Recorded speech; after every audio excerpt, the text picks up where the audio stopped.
Mimi binafsi, waheshimiwa wabunge, nimehuzunishwa sana na tukio lile. Natoa pole kwa familia zote zilizopoteza wapendwa wao, na tunaomba Mwenyezi Mungu kama tulivyoomba awapumzishe kwa amani. Aidha, kwa majeruhi tunawaombea wapone kwa haraka, na kwa wale waliopoteza mali zao tunawaomba wawe na stahamala na uvumilivu.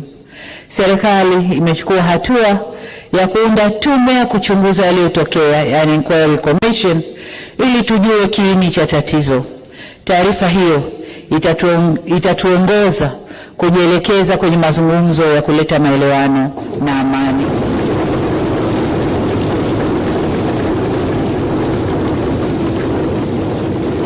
Mheshimiwa Spika, baada ya kueleza sononeko hilo, nijielekeze sasa kukupongeza wewe Mheshimiwa Mussa Azzan Zungu kwa kuchaguliwa kuwa mbunge wa jimbo la Ilala na kupata imani ya waheshimiwa wabunge waliokuchagua kuwa spika wa bunge hili la 13.